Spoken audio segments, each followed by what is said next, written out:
माई lady जेन के episode 3 में स्वागत है आप सभी का। और इस एपिसोड का नाम है with a girl like you. इस एपिसोड की स्टार्टिंग होती है जेन और गिलफर्ड से, जहाँ पे गिलफर्ड उसको उठाता है और कहता है कि चलो मेरा इलाज करना है। एंड जेन जाती है उसका इलाज करने। वो उसका इलाज करती है पर कुछ बदलता नहीं है, क्योंकि इतनी जल्दी ये श्राप हटने नहीं वाला था। गिलफर्ड जो है वापस से घोड़े में बदल जाता है एंड अब एक और नाकामी जेन को सहनी पड़ती है। इधर दिखाया जाता है जेन जब अपने घर लौट रही होती है मायूस होके, तब उसको एक लेटर मिलता है जिसमें उसकी जो प्यारी दोस्त है उसको किसी ने कैद कर लिया है और फिर 50 सोने के सिक्के मांगे हैं। इधर होता यह है, वो आती है अपने दासी से मिलने और वो कहती है कि मुझे 50 सोने के सिक्के चाहिए। एंड उसकी दासी मना कर देती है और कहती है कि मालिक जब तक नहीं आएंगे तब तक मैं कुछ नहीं दे सकती हूँ।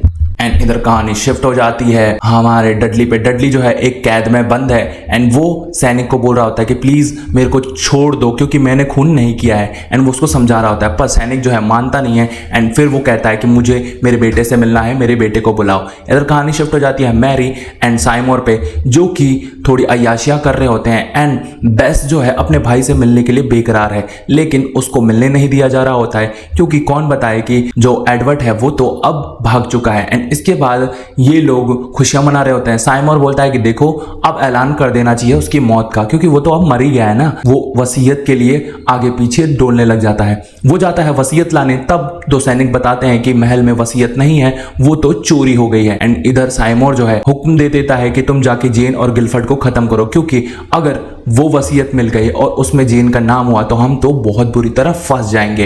एंड इधर दिखाया जाता है स्टैन को। स्टैन जो है वो अपने फादर से मिलता है और कहता है कि बताइए मैं आपकी क्या मदद कर सकता हूँ। डडली जो है वो बोलता है कि हमें किसी अच्छी औरत की जरूरत है जिसमें बहुत ज्यादा दिमाग हो। एंड इसके बाद वो जाता है सीधा जेन की मॉम के पास, यानी कि फ्रांसिस के पास। फ्रांसिस को जाके बोलता है कि मेरे फादर को बचा लो, लेकिन वहां पे शादी हो रही होती है, वो भी जेन की बहन कैथरीन की। एंड फिर स्टैन बोलता है ओ शादी हो रही है, लेकिन उसकी शादी हो रही है उसी के चाचा से जिसका पैर सड़ गया था। ये इसलिए करवा रही है क्योंकि इसकी मॉम चाहती है कि ये जब मरेगा तो उसकी सारी जायदाद मेरे नाम हो जाएगी।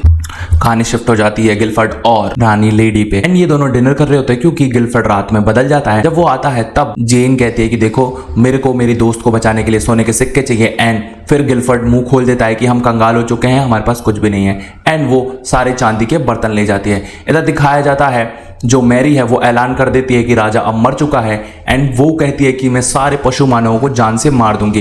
तभी एक आदमी उठता है और कहता है कि देखो तुम ऐसा कुछ भी नहीं कर सकती हो क्योंकि तुम अभी किंग नहीं बनी हो, और जब तक उसकी डेड बॉडी नहीं मिल जाती है हम ये सब नहीं मानेंगे। फिर वो कहती है कि ठीक है अब इस बात का ऐलान हो ही जाएगा। एंड मैरी जो है बेस को बता देती है कि अब एडवर्ड नहीं रहा और अब मैं ही क्वीन बनूंगी और मेरी ही वसीयत में नाम हो। तब ये लोग खुश हो जाते हैं। एंड बेस को ये नहीं पता रहता है कि इसी की बहन ने एडवर्ड को जहर दे दिया था। एंड इधर दिखाया जाता है लेडी जेन को। लेडी जेन जो है वो जंगल में जा रही होती है क्योंकि उसे अपने दोस्त को बचाना है। तभी वहां पे आ जाता है गिलफर्ड। गिलफर्ड जो है अब जेन से बोलता है कि तुम क्यों मुझे मारने की कोशिश कर रही थी। तब जेन कहती है कि मुझे लगा कि कोई चोर मेरी तरफ बढ़ रहा है। इसके बाद इन दोनों की तू मैं हो जाती है, जैसे होती रहती है इन दोनों पति पत्नी की। इधर दिखाया जाता है कैथरीन जो है शादी कर लेती है उसी बुड्ढे से।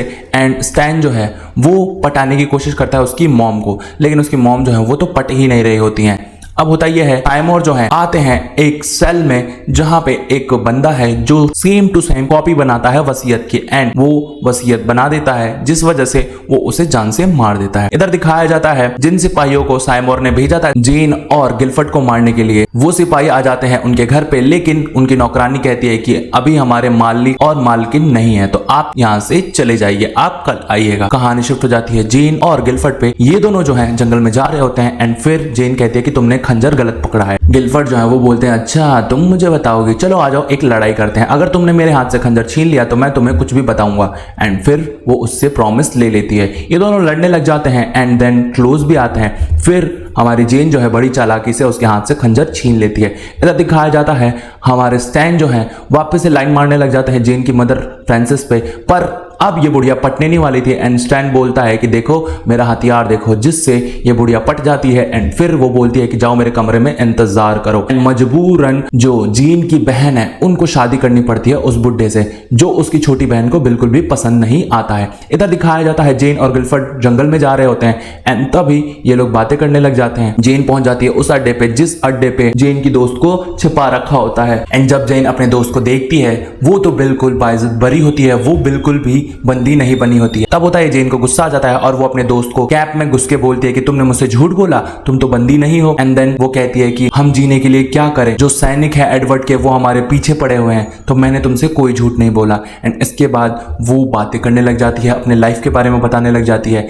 एंड इधर जेन को बहुत ज्यादा मायूसी होती है एंड वो उसको चांदी के जो बर्तन है वो दे देती है। एंड फिर होता यह है, जो साथी थे जेन की दोस्त के साथ वो साथी मर जाते हैं क्योंकि एडवर्ड के जो दो सिपाही हैं वो उन्हें मार देते हैं। अब इधर गिलफर्ड और जेन जो है वो सामने आ जाते हैं। गिलफर्ड और जेन अच्छी तरह मजा चखा के भगा देते हैं उन सिपाहियों को। एंड इसके बाद ये एक दूसरे को देखते हैं एंड भाई किस कर लेते हैं। एंड फिर भाई साहब जो T20 का मैच खेल रहे होते हैं ये, आय हाय क्या मजा आ जाता है। लेकिन बीच मैच में ही बरसात आ जाती है एंड जेन और गिलफर्ड अलग हो जाते हैं। एंड इसके बाद होता यह है, ये दोनों डिसाइड करते हैं कि देखो मैं तुम्हारा इलाज ढूंढूंगी। एंड गिलफर्ड बोल देता है ठीक है मैं तुम्हें तलाक दे दूंगा। इसके बाद होता यह है, कहानी शिफ्ट हो जाती है मार्गरेट और कैथरीन। कैथरीन जो है वो मार्गरेट से कहती है कि देखो कुछ दिनों बाद तुम भी मेरे जैसी हो जाओगी और जेन और मेरी तरह ही तुम्हें माँ की बात माननी पड़ेगी। इसके बाद होता यह है, मार्गरेट उसकी बहन जो है वो कहती है कि मैं कोई भी बात नहीं मानूंगी किसी की भी। कहानी शिफ्ट हो जाती है गिलफर्ड और जेन पे। गिलफर्ड जो है रात में आता है एंड वो कहता है कि ओ तुम सोती भी हो। इसके बाद गिलफर्ड जो है अपने तबेले में चला जाता है और कहता है मैं तुम्हें तलाक दे दूंगा। एंड फिर वहां जाके वो घोड़ा बन जाता है। एंड देन कहानी शिफ्ट हो जाती है हमारे जेन की छोटी बहन पे। जेन की छोटी बहन जो है अपने ही चाचा को निपटा देती है जिससे उसकी बहन जो है रिलीज हो जाती है। एंड फिर जेन की मॉम आके कहती है ओ इससे तो बहुत कुछ बदल जाएगा। एंड फिर वो लोग कहते हैं कि चलो चलो बहुत सारा काम है। एंड देन दिखाया जाता है पूरे शहर में ऐलान हो जाता है कि किंग जो है वो मर गया है।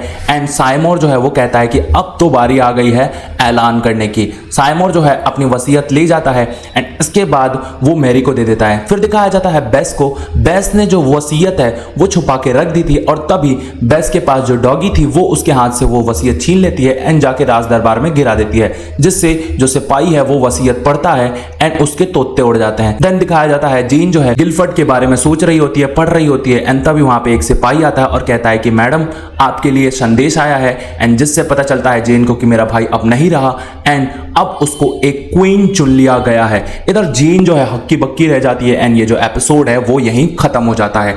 तो क्या साइमोर और मैरी के इरादे जो है वो टूट जाएंगे और जेन क्वीन बनके क्या बदलाव लाएगी ये तो बताया जाएगा अगले एपिसोड्स में। अगला एपिसोड देखने के लिए चैनल कीजिए सब्सक्राइब, वीडियो कीजिए लाइक, प्लेलिस्ट आपके सामने आ रही है, क्लिक कीजिए, एंजॉय कीजिए।